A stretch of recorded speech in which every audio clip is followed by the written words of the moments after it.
에베소서 4장 7절부터 16절까지 말씀 보겠습니다. 에베소서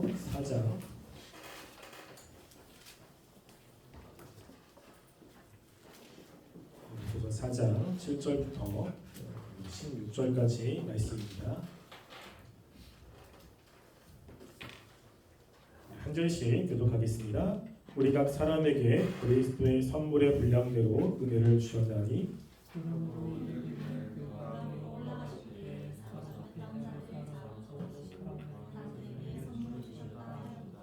올라가셨다 하셨은즉 땅 아래 낮은 곳으로 내리셨던 것이 아니면 무엇이냐?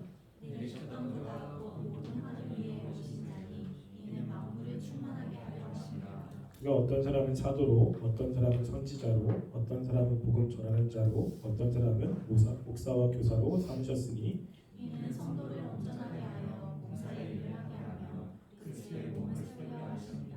우리가 다 하나님의 아들을 믿는 것과 아들 일에 하나가 되어 온전한 사람을 이루어 그리스도의 장성한 분량이 충만한 데까지 이르리니 이는 우리가 이제부터 어린아이가 되지 아니하여 그러니까 13절까지죠. 그래서 13절까지 뭔가 이상했어요. 우리가 오늘은 세례식이 있었죠. 우리가 교회의 중요한 표지 가운데 하나가 세례였습니다. 여러분이 세례식에 참여한 친구들은 그 세례의 의미를 조금 생각하시면서 우리가 함께 동참했으리라 생각을 합니다. 우리 다음 주에는 성찬식이 있습니다. 성찬식은 굉장히 중요한 거라고 이야기했죠. 그래서 성찬식은 우리가 한 몸임을 같이 느끼고 또 묵상하는 것이고 성찬에 참여하지 않는다는 것은 나는 이 공동체에 속하지 않는다라는 것을 의미하는 거라고 이야기했습니다. 성찬은 기독교인들에게 너무너무나 중요한 공동체 의식과 또 하나님의 백성이라고 하는 것을 상기시키는 중요한 의식입니다. 다음 주에 우리 성찬식에 참여함을 통해서 그동안 여러분들 들었던 말씀들을 다시 한번 기억하시고 또 은혜의 시간이 되었으면 좋겠고요.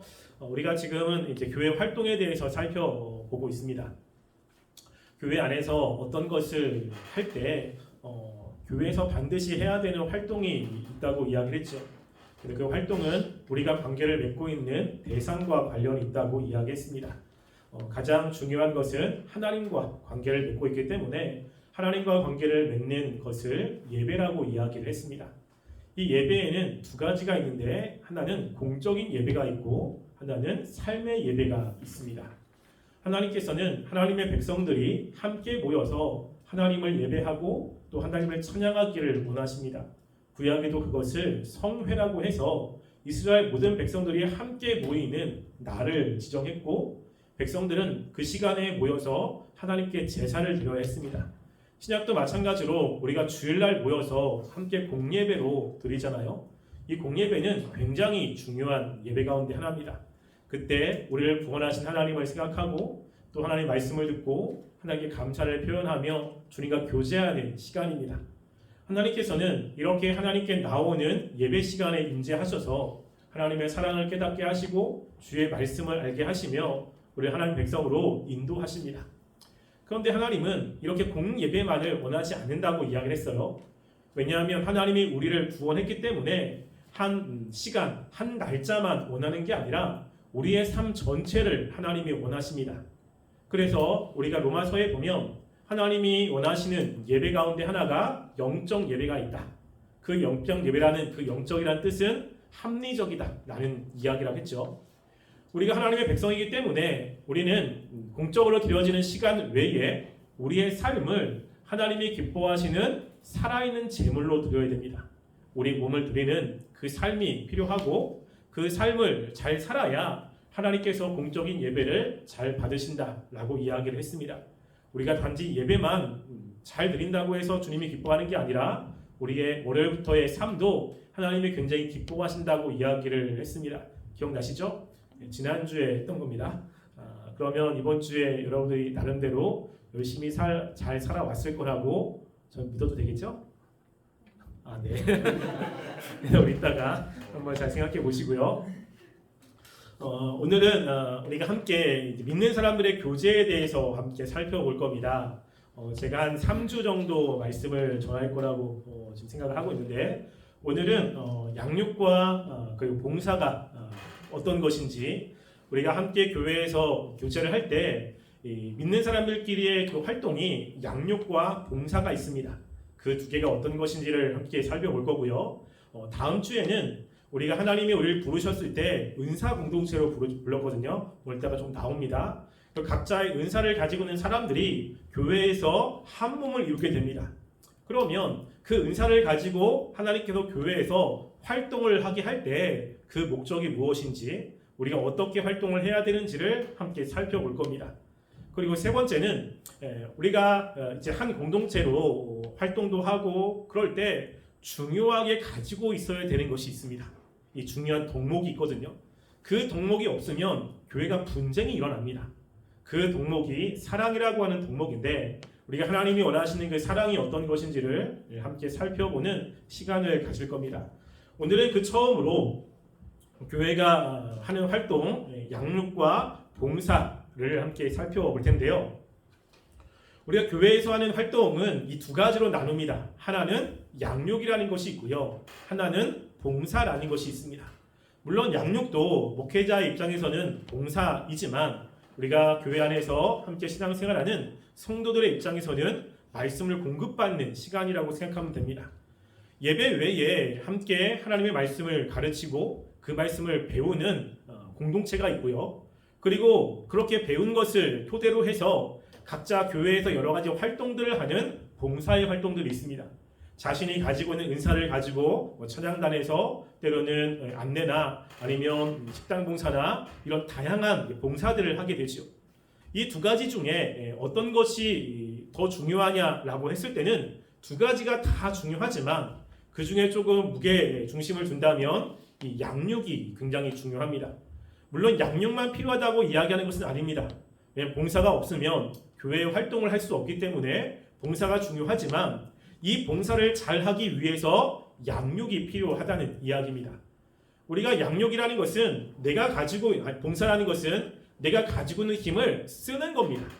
내가 있는 공동체에서 내가 가지고 있는 것을 계속해서 다른 사람들을 위해서 사용하게 되지요.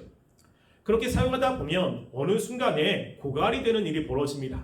내 안에 있는 힘이 무한적으로 있는 게 아니잖아요. 제한적으로 있기 때문에 어느 시간이 되면 그것이 고갈이 되기 시작합니다. 고갈이 되면 우리가 봉사를 할 때 기쁨으로 하나님을 위해서 그 일을 감당해야 되는데 내 안에 하나님에 대한 은혜와 사랑이 점점점 식어지면 의무감으로 하게 되고 결국에는 그 일들이 되게 버겁게 느껴지기 시작합니다. 그러면서 일도 대충대충 하게 되고 안 하고 싶고 그런 마음이 들게 되는 거잖아요. 물론 이제 본인은 그럴 수 있다고 생각을 하지만 내가 하고 있는 그 봉사를 통해서 함께 참여하고 있는 사람들 또는 나에게 맡겨진 사람들은 내가 제대로 일을 감당하지 못하면 그들은 문제가 일어날 수밖에 없습니다. 그래서 교회가 깨지게 되고 교회에 문제가 일어나게 되는 거거든요. 그래서 이 양육과 봉사 이 두 가지가 있고 이 두 가지는 굉장히 중요한데 더 중요한 것은 양육이라고 우리가 할 수 있습니다. 그 내용이 어떤 것인지를 오늘 말씀을 통해서 함께 살펴보려고 하는데요. 에베소 오늘 말씀은 4장 1절부터 시작하는 말씀과 관련이 있습니다. 읽지 않았지만 에베소서는 에베소서의 전체 주제는 교회론이라고 보시면 돼요. 그러니까 교회가 어떠한 공동체이냐라는 것을 주제로 쓴 서신이라고 해도 과언이 아닐 정도로 교회론이 굉장히 중요합니다. 1장부터 3장은 하나님이 우리를 구원하신 구원의 역사가 무엇인지를 말씀을 합니다. 그리고 나서 4장 1절에 들어가면 이렇게 시작을 합니다. 1장 보시면 그러므로 주 안에서 갇힌 내가 너희에게 권하노니 너희가 부르심을 받은 일에 합당하게 행하여 라고 이야기하죠. 그러므로 라고 하는 것은 그 앞에 1장부터 3장까지의 전체를 근거로 해서 이야기를 합니다. 지금 사도 바울은 감옥에 갇혀있기 때문에 자신의 상황을 이야기하거든요. 주 안에서 갇힌 내가 라고 이야기합니다. 주님의 일을 하다가 감옥에 갇힌 자신이 에베소 교회 사람들에게 편지를 쓰고 있는 거예요. 근데 사도 바울이 권하고 있는 내용이 있는데 우리가 로마서에서도 사도 바울이 내가 하나님의 자비하심을 너희에게 권하노니라고 이야기하잖아요. 그런데 그때는 예배에 관한 이야기를 했습니다. 근데 오늘은 예배에 관한 이야기가 아니라 우리가 함께 있는 교회에 관한 이야기를 하는 거예요.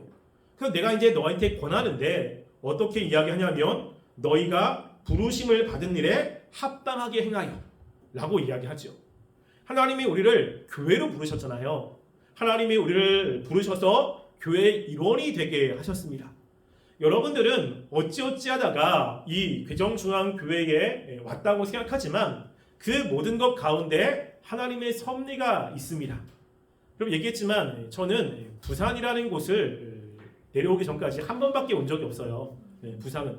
그러니까 제가 위에서 부산에 내려올 거라고는 전혀 생각을 못했습니다. 누구도 이렇게.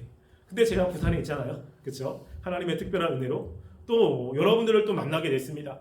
제가 대천교회 구서동에 있을 때 원래는 제가 서울로 인천으로 다시 올라가려고 이제 생각을 했었는데 또 여기 있는 거예요. 하나님이 제 마음을 바꾸시고 또 수많은 교회 가운데 여러분들을 만나게 한 것, 이 모든 것 가운데 하나님의 역사가 있습니다. 그러니까 우리가 한 교회의 공동체가 된 것은 야 나는 그냥 재수 없어서 그래. 나는 그냥 그래. 어찌어찌 하다 보니까 여기 있는 거야 라고 생각할 수 있지만 여러분들이 모르는 그 상황 속에서 하나님의 인도하심이 있습니다. 그래서 하나님이 여러분들을 함께 이렇게 부르신 거예요. 부르신. 그럼 부르셨다면 그 부르심에 합당한 행동들이 있을 거 아니겠습니까? 하나님이 불렀다면 하나님이 우리를 부르신 목적이 있고 그 부르신 어떤 계획이 분명히 있죠. 그 계획을 이야기를 하는 거예요. 그래서 그 계획 중에 하나가 뭐냐면 이 두 가지를 지금 이야기를 하는데요. 첫 번째 중요한 계획은 3절 마지막에 있는 말씀인데 우리 3절 말씀을 함께 읽어볼게요. 읽겠습니다. 시작. 평안에 내는 줄로 성령이 하나 되게 하신 것을 힘써 지키라. 이게 첫 번째 명령입니다. 성령님이 우리를 부르셨고 한 교회의 지체로 삼아 주셨습니다. 그리고 그 성령님이 우리를 하나 되게 하신 것을 힘써 지키는 것이 첫 번째 부르심의 목적이에요. 그러니까 우리는 교회의 하나됨을 위해서 노력해야 돼요. 교회의 분열이나 아니면 교회의 선들 가운데 서로 이렇게 깨어지거나 이런 것들은 하나님의 원하심이 아닙니다. 어떻게 해서든지 하나 되려고 노력하는 일이 있어야 됩니다. 우리가 이것은 세 번째 주에 살펴볼 건데요. 그리고 두 번째는 뭐냐면 12절에 나와 있습니다. 12절에 우리 12절 말씀도 함께 읽어볼게요. 읽어보겠습니다. 시작. 이는 성도를 온전하게 하여 봉사의 일을 하게 하며 그리스도의 몸을 세우게 하심이라. 두 번째는 뭐냐면 그리스도의 몸을 세우기 위한 거예요. 여기서 그리스도의 몸이라는 것은 교회를 의미합니다. 그래서 그리스도가 머리고 교회가 그의 몸이잖아요. 그러니까 교회를 세우기 위한 거예요.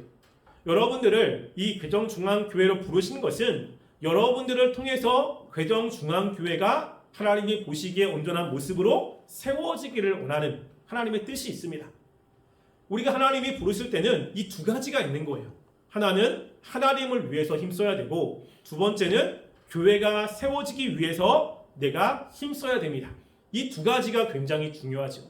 그 두 가지를 위해서 하나님께서 무엇을 주셨는지를 오늘 말씀을 이야기하는데요. 특별히 하나됨 말고 교회를 세우기 위해서 하나님이 하시는 것이 7절부터 나와 있습니다. 자, 7절에 보시면 이렇게 기록이 되어 있죠. 우리 각 사람에게 그리스도의 선물의 분량대로 은혜를 주셨나니 라고 이야기합니다. 하나님이 우리를 부르셨는데 각자마다 하나님께서 무엇을 주셨죠? 은혜를 주셨어요. 은혜. 여기서 은혜라고 하는 것은 은혜는 은사로 이제 이야기를 할 수가 있거든요. 하나님이 각자에게 은혜를 주셨는데 이 은혜를 주신 분이 누굽니까? 하나님이세요. 하나님. 우리들에게 은혜를 주신 분이 하나님이고 그리고 이것은 부전광으로 되어 있어서 옛날에 우리에게 부어주신 겁니다. 그러니까 우리들에게 하나님께서 각자마다 은사를 부어주셨어요. 여러분의 은혜가 다 다르잖아요. 어떤 친구는 찬양을 참 잘합니다. 근데 어떤 친구는 찬양을 잘 못해요. 대신 운동을 잘할 수 있고요. 어떤 친구는 기획을 잘합니다.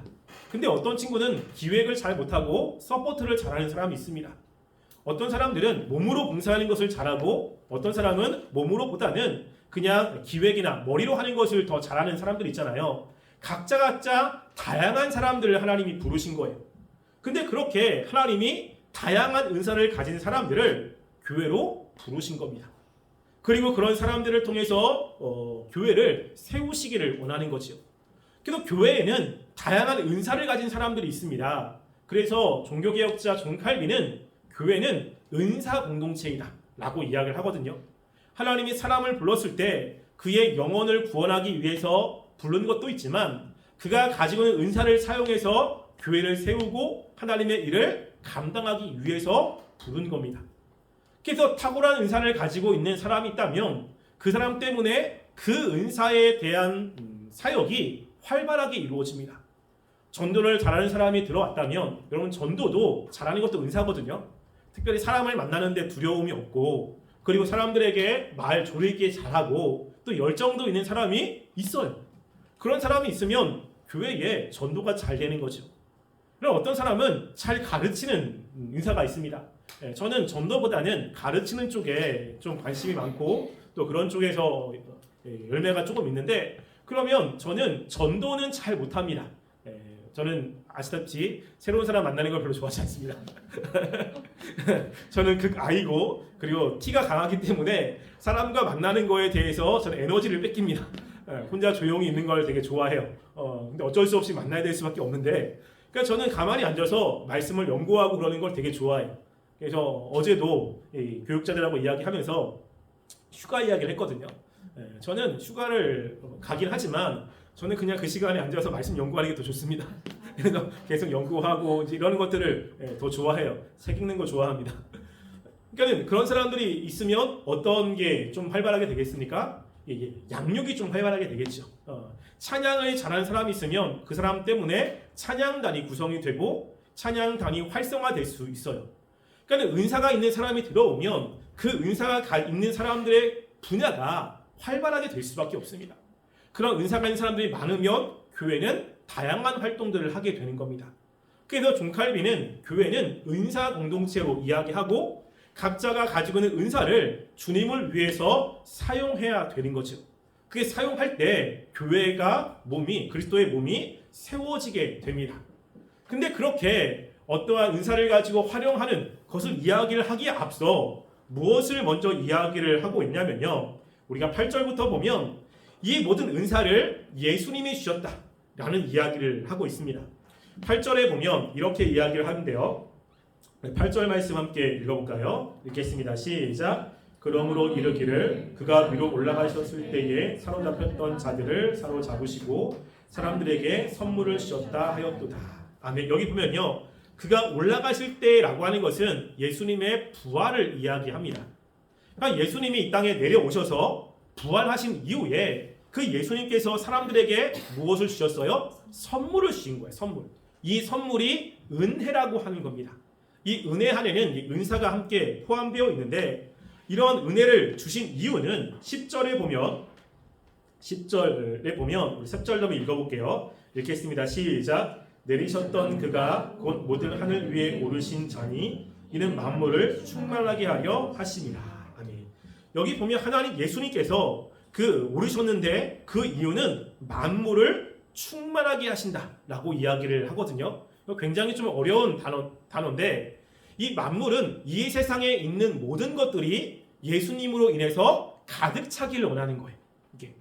즉 예수님에 의해서 이 세상이 움직여지고 예수의 말씀대로 이 세상이 이렇게 잘 움직여지는 것을 이야기를 합니다.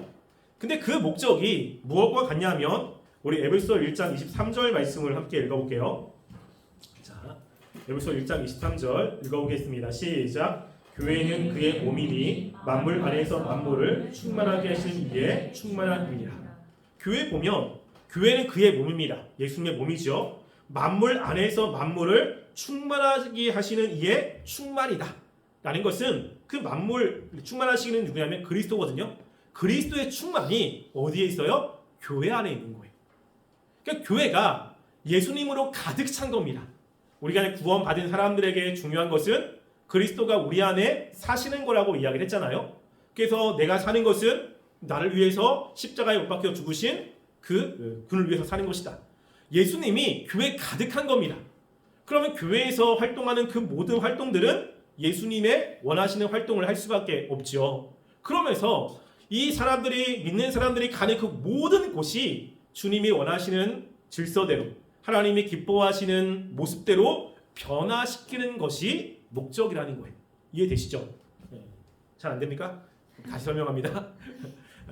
그러니 하나님이 원하심은 이 세상 모든 것들이 하나님의 질서대로 움직이는 것이 하나님의 목적이거든요. 그러기 위해서 하나님이 교회를 선택한 거예요. 교회 안에 있는 그리스도인들이 하나님의 은혜로 마음이 충만해져서, 그리고 교회 안에 있는 공동체가 하나님의 은혜로 충만해져서 공동체 각 지체가 가고 있는 곳을 하나님이 원하시는 대로 이렇게 변화시키고 그것을 이끌어가는 사람이 되는 것이 하나님의 목적입니다. 이게 그렇다고 보시면 됩니다. 자, 그러기 위해서 하나님의 교회에 하신 것이 있어요. 교회, 이 굉장히 중요합니다. 여기부터 집중하셔야 돼요. 그러고 난 다음에 뭘 이야기하냐면 11절 말씀을 함께 읽어볼게요. 읽겠습니다. 시작. 그가 어떤 사람은 사도로, 어떤 사람은 선지자로, 어떤 사람은 복음 전하는 자로, 어떤 사람은 목사와 교사로 삼으셨으니, 여기 그는 예수님이라. 예수님이 뭘 하셨죠? 직분을 주셨어요. 직분. 이게 중요한 거예요. 예수님이 이 세상 모두가 그리스도로 충만하기 위해서 교회를 세우셨는데, 이 교회 안에 주님께서 뭘 주셨냐면 직분을 주셨습니다. 직분. 특별히 그 직분을 네 가지로 이야기하는데, 사도와 선지자, 복음 전하는 자, 목사와 교사라고 하는 직분을 허락하셨어요. 물론 사도나 복음 전하는 자, 그리고 여기에 있어 선지자는 지금 존재하진 않습니다. 지금 존재하는 대상은 목사와 교사죠. 그럼 목사는 하나님이 세우신 사람이에요. 그래서 이것을 조금 신학적인 용어로 이중소명이다 라고 이야기를 하거든요. 이중소명. 그럼 소명은 부르심이라는 뜻입니다. 우리 하나님의 백성으로 부르셨어요. 우리가 4장 1절에 보면 부르심이 합당하게, 부르심이 합당하게 라고 이야기하죠. 여러분들이 구원받은 건 내가 하나님을 믿고 싶어서 된 게 아니라 예수님이 여러분들을 부르셨기 때문입니다. 여러분의 귀에 복음이 들려지고, 그리고 여러분의 마음 가운데 역사에서 그 복음들을 믿어지게 하는 분이 하나님이신 거예요. 그래서 1차 부르심은 하나님의 백성이 되는 것이 1차 부르심입니다. 근데 거기에 2차 이제 소명이 있거든요. 그거는 목회자로 부르는 겁니다. 하나님이 성도로 부르는 것이 아니라 성도 가운데 특별하게 그 성도들을 이끌어 갈 수 있는 목회자로 부르신 것을 이제 2차 소명이라고 이야기를 하죠. 그래서 이 목사는 누가 세우는 거냐면 하나님이 세우신 겁니다. 권한이 거기 있는 거예요. 그러니까 목사는 하나님이 세우셨기 때문에 더 하나님의 뜻을 알아야 되고, 또 성도들을 이끌어 가야 되는 사명이 있죠. 그래서 그 목사를 이야기할 때 그냥 목사라고만 이야기하는 것이 아니라 그 다음에 뭐라고 하죠? 목사와 교사로 삼으셨으니 라고 이야기합니다. 여러분 여기에 정관사가 하나가 붙어 있어요. 여러분 영화에 보면 정관사가 각자 붙었다. 각자 붙으면 두 사람을 이야기하지만 정관사가 하나 붙으면 한 사람이 두 가지 역할을 하는 거거든요. 그러니까는 그런 거예요. A teacher and a student. 그러면 몇 사람이죠? 두 사람이에요. 학생과 그리고 그 교사죠. 근데 a teacher and student 하면 교사이면서 학생인 한 사람을 이야기합니다. 여기 정관사가 하나 붙어 있어요. 그래서 목사인데 어떤 걸 하는 목사냐면 교사의 역할을 하는 목사입니다. 하나님이 특별히 교회를 위해서 누구를 세우셨냐면 목사인데, 그 목사의 중요한 역할 중에 하나가 뭐냐면 교사의 역할, 말씀을 가르치는 역할을 하는 겁니다. 이게 교회를 위해서 준 거예요. 하나님이 이렇게 목사가 가르치는 일을 하는데, 이 가르치면서 목적이 뭐냐? 목적이, 여러분 목사가 이렇게 말씀을 가르치면서 분명한 목적을 가지고 그 일을 해야 되거든요. 근데 그 목적이 12절에 나와 있습니다. 12절 말씀을 함께 읽어볼게요. 읽겠습니다. 시작. 이는 성도를 온전하게 하여 봉사의 일을 하게 하며 그리스도의 몸을 세우려 하심이니라. 아멘. 여기 보면 세 가지의 일이 나옵니다. 세 가지. 하나는 성도를 온전하게 하여, 두 번째는 봉사의 일을 하게 하며, 세 번째는 그리스도의 몸을 세우게 하십니다. 라고 세 가지가 나오거든요. 근데 이 세 가지에 붙어있는 전치사가 좀 달라요. 전치사가. 그래서 전치사가 두 개의 전치사가 있습니다. 하나는 프로스라고 하는 전치사가 있고요. 또 하나는 에이스라고 하는 전치사가 있어요. 프로스라고 하는 것은 어디 붙였냐면 성도를 온전하게 하여 라고 했을 때 하여가 프로스입니다. 프로스. 그리고 에이스는 뭐냐면 그 다음에 봉사의 일을 하며가 에이스고 그리스도의 몸을 세우겨 하심이다가 에이스예요. 근데 이게 뭐가 틀리냐면 프로스는 목적이고요. 에이스는 목표예요. 목표. 그러니까 뭐냐, 프로스를 하면서 에이스를 이루기 위한 것입니다. 이게 이해되죠? 그러니까 목사는 성도를 온전하게 만들어서 성도로 하여금 봉사를 하게 하고 그 봉사가 궁극적으로 교회를 세운 일을 하는 거예요. 이게 이 구조로 되어 있어요. 그러니까 목사는 뭘 해야 되죠? 성도를 온전하게 만드는 게 첫 번째 목표예요. 이게. 그래서 성도가 이렇게 온전하게 되어서 목회자를 통해서 이게 양육이라고 하거든요. 양육이 되어서 그 다음에 뭘 하죠? 봉사의 일을 하는 겁니다. 봉사. 자신이 가지고 있는 은사로 교회 안에 있는 곳에서 이제 활동을 하게 되는 거죠. 근데 그 활동이 잘 되면 궁극적으로 뭐가 세워지는 겁니까? 그리스도의 몸이 세워지는 거예요. 이게 이해되죠? 그러니까 이게 이 말씀에 굉장히 중요한 거예요. 그래서 하나님이 교회가 잘 세워지기 위해서 하나님이 특별하게 하신 것은 바로 목회자, 직분을 세운 겁니다. 그럼 이스라엘 백성들을 하나님이 구원하실 때 하나님이 구원하셔서 가나안 땅으로 인도하시잖아요. 가나안 땅으로 인도하실 때 하나님이 제일 먼저 하신 게 있습니다. 제일 먼저 뭘 하셨냐면 모세를 선택했어요. 그럼 우리가 볼 때는 그냥 하나님이 직접 하시는 게 가장 효과적입니다. 굳이 사람을 사용할 필요가 없이 하나님이 직접 말씀하시고 직접 관여하시면 참 좋은데 하나님은 그렇게 하시려고 계획을 세우지 않았어요. 하나님은 항상 하나님의 일을 사람을 통해서 하기를 원하셨습니다. 그래서 하나님이 모세를 선택한 거예요. 이게 첫 번째입니다. 모세. 그럼 모세는 하나님과 관계 속에서 하나님의 계획을 알고 하나님의 말씀을 백성들에게 전해주면서 백성을 하나님이 원하시는 가나안 땅으로 인도하는 거죠. 이게 신약도 마찬가지예요. 목사의 가장 중요한 건 성도를 온전하게 만드는 겁니다. 근데 목사의 중요한 역할은 가르치는 거잖아요. 그럼 이게 마태복음에서 나오거든요. 우리 마태복음 28장 19절과 20절 말씀을 함께 읽어볼게요.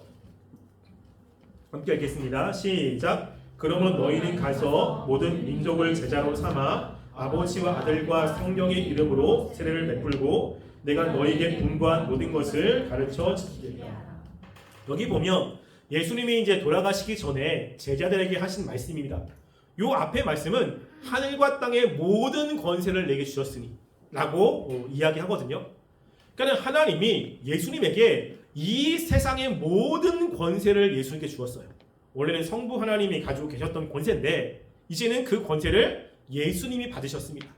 그럼 이제는 예수님께서는 이 세상의 가장 강력한 지도자, 위대한 능력자이시잖아요. 근데 그 예수님이 제자들에게 이야기를 하는 거예요.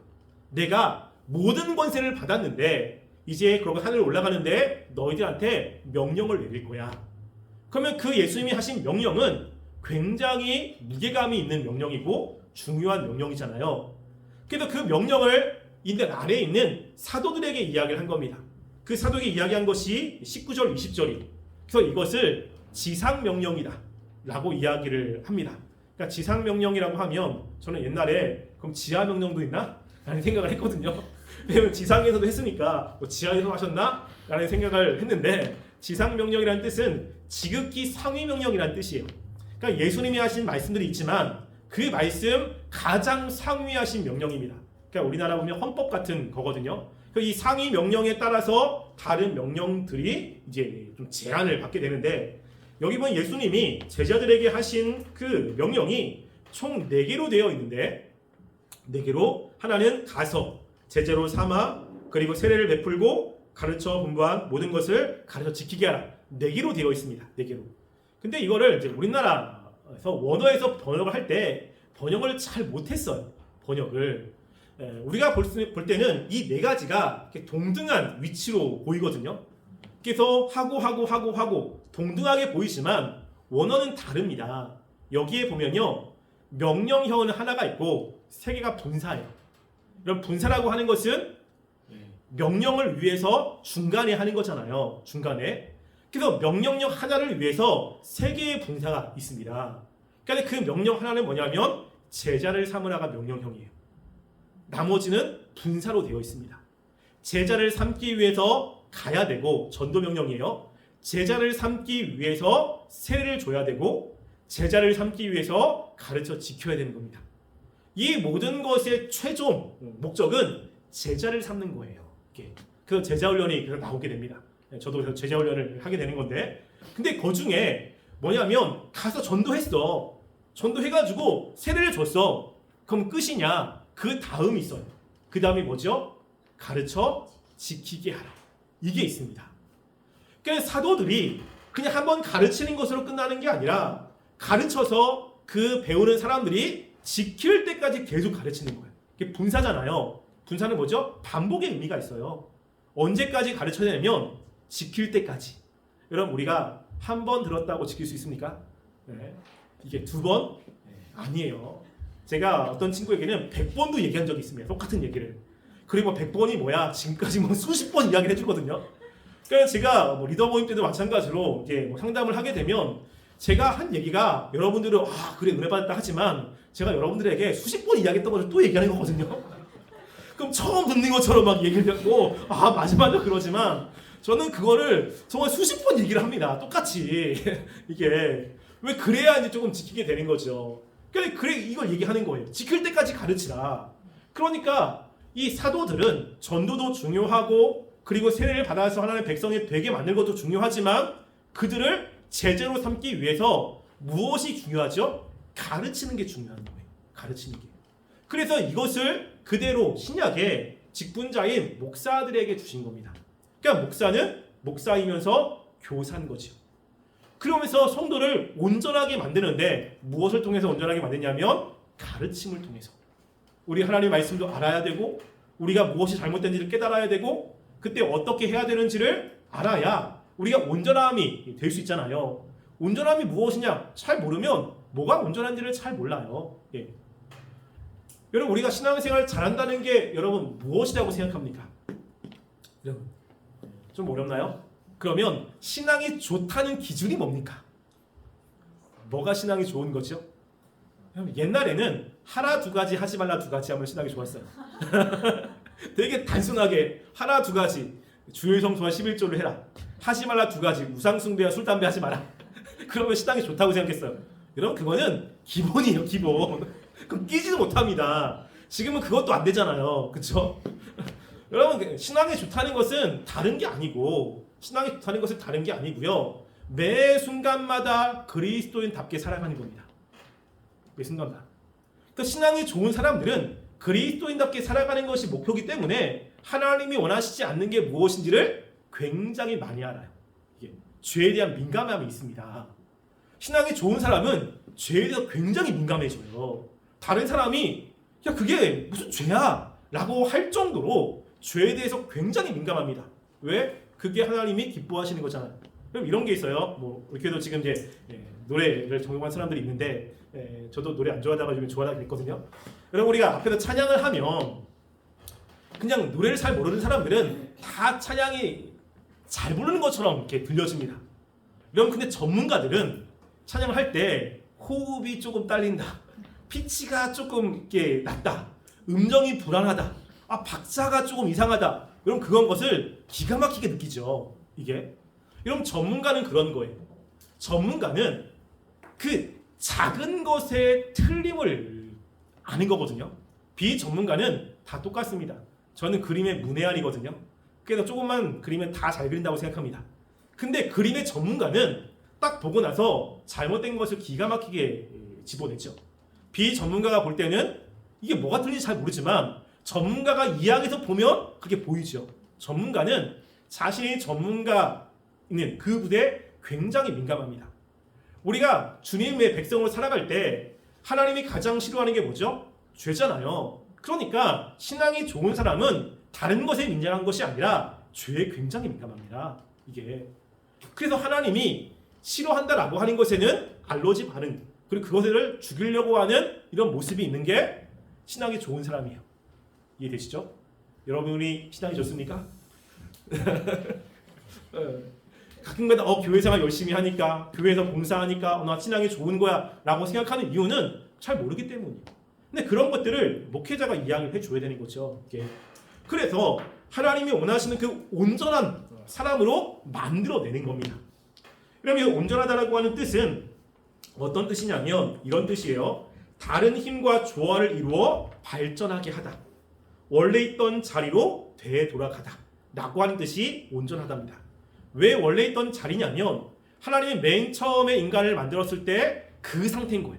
죄가 있지 않은, 죄가 완전히 없는 그 상태로 돌아가는 게 이 단어거든요. 우리는 죄가 있기 때문에 우리 안에 죄악된 모습이 너무 많습니다. 그래서 이 말씀을 통해 목회자가 그 사람의 죄를 발견하게 하고 죄를 이길 수 있도록 끊임없이 동기부여를 하고 이길 수 있도록 옆에서 도와주면서 온전한 사람이 되는 거예요. 온전한 사람. 이게 목회자의 역할입니다. 그러니까 목회자들이 여러분들에게 말씀을 전하면서 죄악을 이야기하고 이 죄가 왜 어떤 게 죄냐 라는 것들을 이야기를 해야 되잖아요. 그래서 제가 성경 공부할 때 이번에 주제가 뭐였죠? 나오신 분들? 네, 죄와 은혜의 집에 저는 죄에 대해서 굉장히 좀 궁금하고 그리고 많이 알려주려고 노력합니다.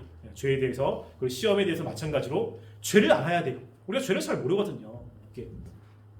그래서 우리가 주님이 원하시는 장성한 분량에 이르는 거예요. 하나님이 봤을 때 야 너 그래 성장했어 너 그래 이제 됐어 라고 하는 분량까지 이르는 것이 성도들에게 해야 되는 겁니다. 목회자가 이런 걸 가르친다면 성도들의 해야 되는 의무는 뭐겠습니까? 배워야죠. 배워야지. 그래서 제가 최대한 제가 할 수 있는 여력이 되면 가르치려고 노력을 하거든요. 왜냐하면 저를 부르신 목적이 교사잖아요. 교사. 알려줘야 되니까. 제가 말씀을 연구하는 건 물론 그 연구하면서 제 모습도 보지만 가르치기 위한 것도 많거든요. 제가 알아야 여러분들을 분별하고 여러분들의 모습 가운데 죄악된 것들을 알고 이야기를 해줄 수 있잖아요. 그러니까 계속 가르치려고 하는 거예요. 그러면 성도들의 입장에서는 뭘 해야 됩니까? 배워야죠. 그래서 만약에 목회자가 가르치지 않은 상태에서 성도들이 잘 못 배웠다 그러면 그 책임은 목회자에게 있겠죠. 그런데 목회자가 열심히 가르쳤는데 잘 안 배워서 못 살았어. 그 책임은 어디 있습니까? 성도들에게 있는 거예요. 저는 하나님 앞에 혼나고 싶지 않습니다. 저는 혼나고 싶지 않습니다. 그래서 제가 할 수 있는 최선을 다해서 여러분들에게 말씀을 가르치는 것 가운데 하나가 그것도 있습니다. 왜 하나님이 저에게도 물으실 거니까 이게 그렇게 그 양육이 그래 필요한 거예요. 양육이. 그러면 그 온전한 상태에서 뭐를 하죠? 봉사의 일을 하는 겁니다. 봉사의. 하나님이 자신에게 주신 그 달란트를 가지고 각자의 자리에서 봉사를 하는데 여기 봉사라고 하는 단어가 코이노니라고 하는 단어인데요. 뭐냐면 이거의 원래 의미는 식탁 시중, 다른 사람을 섬기는 것이라는 뜻이에요. 내가 봉사를 하는데 뭐를? 다른 사람을 시중드는 겁니다. 그럼 예전에는 식탁에서 밥을 먹을 때 이렇게 고위층 사람들은 하녀들이 있잖아요. 하인들이 그 옆에서 시중을 둡니다. 물도 주고 그리고 뭐 따라주기도 하고 시중 드는데 이 시중 드는 단어가 이 여기서 얘기하는 봉사예요. 내가 다른 곳에서 다른 성도들을 위해서 내가 어떤 것을 하는 것 이걸 해야 됩니다. 하나님이 우리를 부르신 목적 가운데 하나가 또 여기 있는 거예요. 단지 교회에 와서 양육을 받고 나 혼자 신앙생활을 하는 게 아니라 하나님이 교회의 일원으로 불렀다면 하나님이 나에게 주신 그 달란트를 가지고 다른 사람들의 유익을 위해서 무엇인가 봉사를 해야 됩니다. 그래서 봉사의 공동체라고 이야기를 하거든요. 그래서 주님이 이 교회를 이야기할 때 중요하게 비유로 든 것이 몸이거든요. 몸. 그러니까 예수님이 머리고 우리가 몸입니다. 몸에 지체들이 있죠. 지체들. 여러분 근데 그 모든 지체는 자기만을 위해서 존재하지 않습니다. 손도 자기만을 위해서 존재하지 않아요. 손이 물건을 집어서 입으로 넣어줘야 입이 씹을 수 있죠. 손이 가만히 있고 자기 혼자만 있다면 몸은 마릅니다. 다리도 마찬가지고 혈관도 마찬가지잖아요. 이 모든 것들은 다른 지체들을 위해서 이게 서로 협력하게 되어 있습니다. 이게 교회의 중요한 역할이에요. 내가 이 교회에 있다면 나를 통해서 다른 누군가가 유익을 얻어야 돼요. 네가 가지고 있는 은사를 가지고. 이게 힘들죠. 왜냐하면 하면 상처를 받고 하게 되면 내가 힘들고 내가 지치고 이런 것이 있잖아요. 그러니까 지치지 않기 위해서 어떤 것이 필요하냐면 목회자가 그 사람들을 양육하는 겁니다. 목회자가 그 한 사람 한 사람들을 온전하게 만들어서 온전한 상태로 가가지고 봉사를 한다면 그 일들을 감당할 수 있는 겁니다. 그래서 교회에 양육이 필요하고 양육을 반드시 해야 되는 거예요. 그래서 여러분들이 교회를 할 때 힘들다. 그러니까 오랫동안 봉사하시는 분들에게 많이 듣는 이야기 중에 하나가 목사님 더 이상 하고 싶지 않습니다. 번아웃이 됐습니다. 그 부서만 생각하면 치가 떨립니다. 다시는 돌아가고 싶지 않습니다. 라는 이야기를 하거든요. 근데 처음에는 그렇지 않았을 겁니다. 처음에는 기쁜 마음으로 사랑스러운 마음으로 갔는데 하다 보니까 상처를 받고 내가 할 수 없는 영역 때문에 굉장히 버거워지고 누구도 이렇게 옆에 토닥토닥 하지 않고 자꾸만 질책을 하고 그것 때문에 좋지 않은 이야기가 들으면서 마음에 상처를 받기 시작한 거죠. 그러면서 이제 주님을 향한 그 마음도 식어지고 이제 신앙생활도 흔들려 버리고 그러면서 이제 주님과의 관계가 멀어지는 일들이 벌어지잖아요. 그 이유가 뭐냐면 온전하지 않기 때문에 공급이 없기 때문입니다. 공급이 있어야 그 공급된 걸 가지고 뭔가 일을 하죠. 우리가 활동도 마찬가지잖아요. 여러분 직장에서 일을 합니다. 근데 계속 일만 하면 안 돼요. 먹어야지. 여러분들 하루 종일 안 먹고 일해보십시오. 저녁이 되면 핑핑 돌아요. 이틀 3일 안 먹고 일해보십시오. 그러면 일을 못합니다. 능력이 있는데 그 감당할 수가 없어요. 왜? 힘이 드니까. 그러니까 중간에 계속 뭔가를 먹어야지 그걸 가지고 일을 감당할 수 있잖아요. 교회도 똑같은 구조예요. 그래서 하나님께서는 목회자를 통해서 성도들이 각자의 봉사의 현장에서 일을 감당할 수 있도록 자신들이 가지고 있는 달란트를 가지고 그 일을 힘차게 감당할 수 있도록 목회자에게 성도를 온전하게 만드는 가르치는 일을 하라고 이야기를 하는 겁니다. 그래서 교회의 중요한 봉사 두 가지, 하나는 양육이고 하나는 봉사입니다. 양육이 없다면 봉사는 하지만 힘이 잃어서 교회가 세워지지 않고 문제가 일어납니다. 봉사가 없이 양육만 한다면 교회에서 뭔가 활동을 해야 다른 사람들이 도움을 받는데 근데 배우기만 하기 때문에 교회가 어떤 활동이 없어서 점점 세워지지 못합니다. 그러니까 이 두 가지는 반드시 필요해요. 양육이 있어야 되고 봉사가 있어야 됩니다. 그런데 이 두 가지를 잘 감당하기 위해서 좀 더 중요한 것이 무엇이냐라고 한다면 양육이죠. 양육. 그래서 이것을 여러분들이 가지고 있어야 돼요. 그래서 자꾸만 성경 공부에 참여하십시오. 그리고 말씀을 듣는 자리에 오십시오라고 하는 게 여러분들을 괴롭게 하기 위한 것이 아니라 이런 것이 공급이 돼야 여러분들이 좀 힘들 때도 그것을 이기고 괴로울 때도 그것을 잘 극복해서 하나님이 원하시는 일들을 감당할 수 있기 때문입니다. 그러니까 여러분들이 이 교회의 두 가지의 이런 활동이 있다는 것을 생각하셔서 힘들지만 어디에 더 참여를 해야겠습니까? 어디에? 대답을 안 하네. 대답을 안 하네. 네, 거기 참여하셔야 돼요. 근데 양육을 참여하기보다는 봉사가 훨씬 더 편합니다. 왜냐면 내가 가지고 있는 걸 하잖아요. 그리고 봉사는 양육 같은 경우는 다수 중에 한 명이지만 봉사는 다수 중에 한 명이 아니라 내가 해야 될 책임감이 훨씬 강합니다. 그러니까 그걸 잘못했을 때 사람들로부터의 따가움 그리고 힘듦이 더 크게 커서 그거에 치중하기 쉽거든요. 그런데 이야기했듯이 양육이 제대로 안 된 상태에서 봉사는 나중에 번아웃이 됩니다. 번아웃이. 그 목회를 마찬가지예요. 제가 여러분을 가르치는 것은 여러분들은 양육이지만 저는 뭐죠? 봉사예요. 설교 가르치는 거 봉사거든요. 그러면 저도 무엇인가 공급이 필요하잖아요. 그러니까 저도 책을 읽고 나름대로 연구를 하고 그 하나님의 말씀을 통해서 끊임없이 공급을 받는 거예요. 공급받은 것을 여러분에게 주는 거거든요. 오케이? 그래서 제가 공급이 없으면 드라이해질 수밖에 없고 여러분에게 줄 수 있는 게 한계에 이르게 됩니다. 그래서 제가 은혜가 떨어지면 여러분 제 눈에는 레이저가 많이 나가거든요. 막 레이저가 은혜가 떨어지니까 막 힘들고 가르치는 거 너무 싫고 꼴고 보기 싫고 막 그래요. 근데 이제 은혜가 충만하면 이게 잘 안 나와도 그럴 수 있지. 그래 기다려주자. 뭐 사랑하자라고 하는 마음으로 가가지고 따뜻하게 말 한마디 하고 막 이러거든요. 그러니까 저도 똑같아요. 저도 공급이 필요한 겁니다. 그러니까 여러분들이 이 교회의 두 가지 이런 활동이 있다는 것을 기억하셔서 우리가 교회에서 뭐 성경 공부나 양육 얘기하면 힘들지만 좀 적극적으로 참여하려고 마음을 좀 돌리켜 주시고 그래도 조금 참여하셔서 좀 하나님이 원하시는 교회를 만들기를 간절히 소원합니다. 기도하겠습니다. 우리가 말씀을 생각하며 기도했으면 좋겠습니다. 하나님이 우리에게 교회에 교제를 주셨는데 하나님 우리의 활동을 통해서 교회가 온전하게 세워지는 겁니다. 그러기 위해서 하나님께서 직분자를 주셨고 하나님 그 직분자 목사를 통해서 양육을 하겠습니다.